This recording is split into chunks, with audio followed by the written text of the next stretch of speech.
Fala palmeirense, boa tarde, tudo bem por aí? Bem-vindo ao canal Alviverde Palestra. Se puder deixar o joinha no final, eu agradeço. Caso contrário, eu deixo o dislike e tá tudo certo. Beleza? Bora lá falar de Verdão então? Vem comigo. Hoje, 10 de abril, no programa Os Donos da Bola, o apresentador Neto e os comentaristas detonaram o Palmeiras. Eles também falaram sobre o derby contra o Corinthians, no próximo sábado. O apresentador Neto criticou vários jogadores, hein? Disse inclusive que o Everton, nosso goleirão, pipoca todas as vezes que joga contra o Corinthians. E que a última vez que o Palmeiras jogou bem foi contra o São Bernardo, no Paulistão. Segundo o comentarista e ex-jogador Souza, o Corinthians hoje joga muito melhor do que o Palmeiras. Segundo o auto-intitulado craque Neto, o time deles, Corinthians, é 10 vezes maior do que o nosso Verdão. Pô, o cara só pode estar delirando. Não é possível. Falar uma coisa dessa do nosso Palmeiras? Tá maluco? Bom, enfim, meter o pau no nosso Alviverde. Já o pessoal do Jogo Aberto pegou mais leve com o Palmeiras. Elogiou o time na vitória sobre o Cerro Porteño, muito embora concorde que o Palmeiras ainda não está naquele nível que sempre jogou. E deram nota 7 pro Verdão. Bora então lá ver esse vídeo comigo? Ó, aquele like se gostaram e dislike se não gostaram. Valeu? Vem comigo! O Everton tomou o gol lá do Rodrigo Souza. Todos os gols que ele tomou contra o Palmeiras, todos foram frango. Todos. Todos foram frango. Todos ele falhou. Diga-se de passagem. É o seguinte, qual a ideia em relação ao Corinthians se tiver o time, hein? Hugo, Mateuzinho, Félix e Yuri Alberto. Qual a ideia desse time para enfrentar o Palmeiras que precisa, de uma certa maneira, voltar a jogar bem? Porque qual foi a última partida que o Palmeiras jogou bem? Você lembra, Paulo do Vale? Nossa. Não lembra, fala. Não lembro. Lembra? Não Você lembra? Paulista, São Bernardo. São Bernardo. 3-0. Verdade. 2 gols do Estevão e 1 do Flávio Lopes. A última vez que o Palmeiras jogou bem, nadou, passeou, arrebentou, foi contra o São Bernardo. Quem foi campeão? O Corinthians. Mas o que não quer dizer nada. Nesse jogo do Corinthians, se o Corinthians jogar com esse time titular, há um problema para o Palmeiras ou não para você, Souza? Opa, com certeza. O Corinthians hoje, sem sombra de dúvida, joga melhor do que o Palmeiras. Isso aí é só você ver o Campeonato Paulista, ver quem foi campeão e ver o retrospecto do próprio Ramon. O Ramon não perdeu ainda para o Abel, isso incomoda o Abel. O Abel mesmo falou na sua entrevista. Agora, uma derrota traz uma pressão muito grande para o lado do Palmeiras. Independente se ele tem crédito ou não, vai trazer uma pressão enorme, porque o torcedor não... O torcedor cobra. A gente já viu ontem, o torcedor vaiando. Não, o Palmeiras já vem sendo vaiado há um bom tempo, certo, gente? Há um bom tempo. É só você ver o Serdã, que é o presidente da Mancha, que vai ter 30 anos agora a Mancha. Parabéns aí, Serdã. Eu acompanho o Serdã no Instagram dele. Não teve, nos últimos 10 jogos, um jogo que não tenha sido cobrado pelo presidente da Mancha. E que não tenha sido cobrado pela torcida. Por quê, Decilo? Porque não está jogando bem. Os resultados até vêm acontecendo. Mas desculpa, mas o Palmeiras, quando foi campeão da Libertadores, campeão da Copa do Brasil, campeão brasileiro, também não jogou bem e ganhava. Sim. Lembra quando a gente falava aqui? Cara, eles não jogam bem, mas eles ganham de 1-0. Não, tá 1-0 para o adversário. Eles empatam o jogo. Não, e os gols nos acrétimos? Acabou isso. E os gols nos acréscimos? Isso, acabou isso. Então, o que tem sustentado ainda é isso. Mas por que isso, você acha? Porque mudaram alguns jogadores, né? Teve bastante mudança de jogador. Tem o desgaste natural do tempo. O tempo é implacável, não é? É muito tempo do Abel. E aquele discurso, uma hora, eu acho que o grupo já não começa a ouvir mais com aquela atenção, sabe? Aquela motivação, a cabeça fria, o coração quente, aquele jeitão dele. Agora tá tudo frio. Chega uma hora, cara, que você precisa de algo mais para convencer os caras. Paulo do Vale. E eu acho que ele não está conseguindo. Qual que é a sua ideia? Hoje existe uma ruptura, né, entre a torcida do Palmeiras. Antes existia só com a diretoria e não com o time. Hoje existe talvez com as duas frentes, né? Verdade. Então, assim, o torcedor que vaiava a Leila não vaiava o time. Hoje o torcedor também vai o time porque ele está muito ancorado ali ao desempenho, né? Ontem a reação do Richard Rios, que é uma reação ignorante ali na hora, né? Ainda mais sendo ele o autor do gol da vitória e a gente falar de uma reação do jogador que manda a própria torcida calar a boca, mas reflete o momento entre Palmeiras e torcida. Instável, completamente instável. Tanto que o peso de você ter um clássico em Barueri hoje não é tão grande. Não. Eu vou dizer o que eu penso. E eu faço muitos jogos do Palmeiras. Né? Rafael Veiga, não é o mesmo. Marcos Rocha, não é o mesmo. Gustavo Gomes, não é o mesmo. O Everton, não é o mesmo. Piquerez, não é o mesmo. Aí eu contrato Felipe Anderson, não joga nada. Vitor Roque, não fez um gol. Facundo Torres, não faz gol. Vou dar um exemplo. Quando o Rony era reserva, ele entrava e fazia gol. Aí, isso é fato. Não é só o que eu penso, isso é fato. Aí, você tem o jogador que foi contratado que por 150 milhões não joga, que é o Paulinho. Certo? E tem um grande erro aí. O esquema tático dele, quando ele se desespera, o Abel, que é isso que o Corinthians faz com ele. Sabe o que o Corinthians faz com o Abel, com o Palmeiras? Eu fico quietinho, eu sou o time pequeno, né? Não que o Corinthians seja pequeno, porque o Corinthians é muito maior do que o Palmeiras, 10 vezes mais, só vê o número de torcedor, só vê o número de pessoas que vão no estádio, só vê quem é campeão do mundo. 2 títulos mundial o Corinthians tem, Palmeiras não tem nenhum.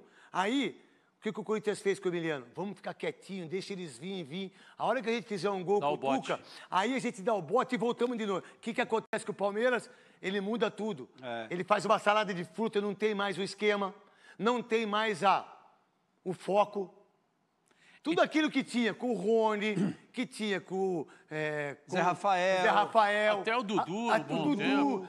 Esse foco era dos jogadores, que entendiam o que o cara queria. Hoje, ele não consegue dar foco para Facundo. Vamos lá. Quantos jogos o Facundo esse perna aí, esse jogadorzinho, o que ele fez no Palmeiras? Emiliano Dias, quanto que ele representa? Vitor Roque, o que ele fez? Felipe Anderson, o que ele fez? É muita mudança, né, Neto? Não, mas os caras também não jogaram. É mudança. Tá aí, ó. O problema todo... 0 gols, 0 assistência, 7 jogos. 500 minutos, 8 finalizações. Mas ele teve 2 grandes... Ele teve um pênalti que ele sofreu lá contra o São Paulo. Não foi pênalti, foi um absurdo. Tô brincando, pô. O problema todo é que, assim, o Abel achou e passou para a imprensa e para a torcida... Desculpa, Souza. Estava na minha cabeça aqui. Todos os jogadores que eu falei, o Rony que ele colocou de centroavante, o Zé Rafael que ele colocou de primeiro volante, o Rafael Veiga que ele veio por dentro, o Flávio Lopes do Paulista que fez gol pra caramba, o Marcos Rocha que jogava pra caramba, o Gustavo Gomes que fazia gol pra caramba.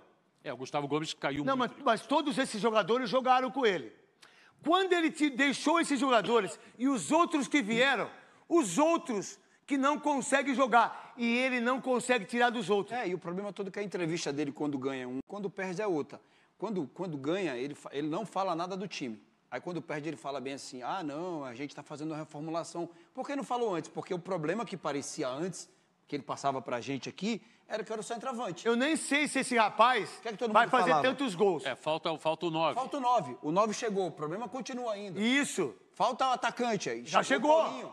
E o problema continua ainda. O problema é que a criação do Palmeiras hoje, você viu o Palmeiras jogando, com todo o respeito que eu tenho o Abel e o time do Palmeiras, é horrível. Você quebra a bola pra frente ou a bola no estevo, só tem essa jogada. Vamos lá então.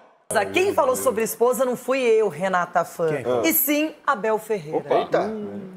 Os torcedores têm dificuldade, eu também tenho. Ainda ontem estava em casa, a minha mulher estava na cama, peguei no caderno, comecei a fazer equipa, ela começou a olhar para mim, eu disse, não me queres dar aí uma ajuda que eu tenho que pensar. Ela, não, jogas com os mesmos, disse, não pode ser assim, então para jogar com os mesmos sempre que não pode ser.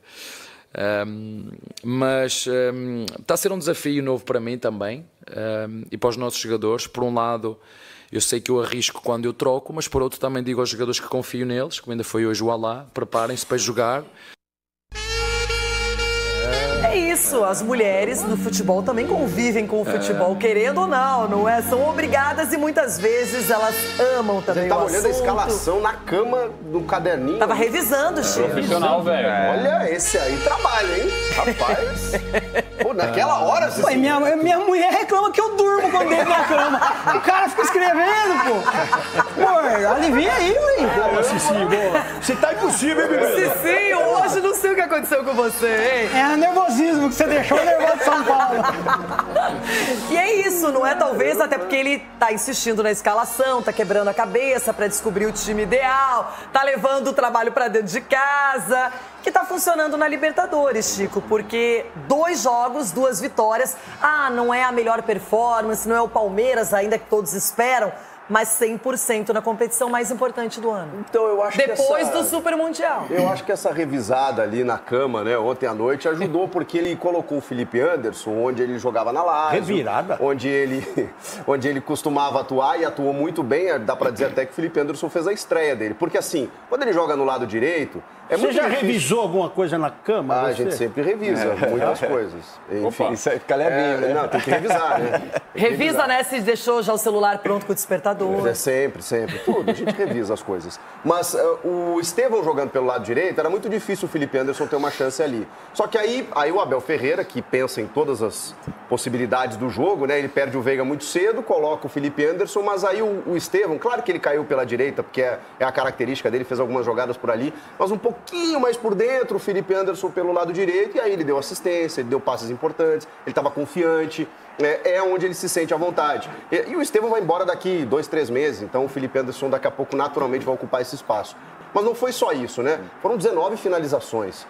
Por mais que a régua do Palmeiras ela é muito alta. Então a gente sempre espera um espetáculo maior, um placar mais dilatado. Mas eu acho que, assim, a grande dificuldade que a gente estava percebendo era do Abel encontrar um time, encontrar soluções em algum momento. E isso me parece que aconteceu ontem. Não foi um jogo brilhante, mas Libertadores, Renata, você tem que ganhar. Tá chegando o Paulinho, tá voltando o Maurício. Eu acho que a tendência é as coisas entrarem nos trilhos. Marco, quando você fez a previsão de 1-0 placar final e acertou, era esse tipo de jogo que você imaginava? Sim, Renata, porque eu sempre falo que Libertadores é outro contexto. É um jogo emocional, um jogo mental. Os adversários vêm para prender a partida, não deixar o mandante dominar o jogo, catimbar o jogo, atrapalhar a arbitragem. E a Libertadores é um jogo mental. Nem sempre você, tendo um grande time, você se impõe perante seu adversário. Haja vista aí, os jogos que vimos da Sul-Americana, Cruzeiro, o próprio Flamengo. Então, é preciso fazer o primeiro gol, é preciso andar rápido para você poder ter a segunda oportunidade de gol e não ficar dependendo de 1-0. O último lance do jogo foi uma bola longa que acho que o goleiro jogou para dentro da área e acabou a partida. Você toma um gol ali numa bola parada, não adianta ter feito um grande jogo, você empatou. Então, Libertadores é o espírito de Libertadores. Não basta jogar bem só, não basta ser melhor, tem que se impor e mentalmente ser forte. Já que o assunto era esse, revisando a partida, Scarpe, Aí, ó. qual foi a nota que você daria para o Palmeiras, que você acha que é merecedora? O que mais chamou a sua atenção na partida? 5. Não, um pouquinho mais, né, Jorge Jesus? Dá uma segurada aí. Mas, não, 5 não dá. Uma vitória em Libertadores, pra mim, sempre vai ser acima dos 5, né? Quando São Paulo ganhou do Tadieres fora, eu falei que, talvez sente falta um pouco mais de coragem de São Paulo. Pintou o campeão. Quem? Palmeiras? Você falou. Não, aqui falei pintou o campeão, cara. Seu time nem tá na Libertadores. Não, mas isso. Só que o Palmeiras, do meu ponto de vista, eu daria nota 7. Fez um jogo ontem pra mim, apesar de 1-0, o torcedor do Palmeiras muitas vezes a régua, o Chico foi perfeito, a régua tá tão lá em cima que espera, nossa, tem que golear, todo jogo tem que golear. Não, cara, pegou um time paraguaio que veio aqui pra dificultar realmente a vida, time fraco, né? O time do Cerro também, nossa senhora.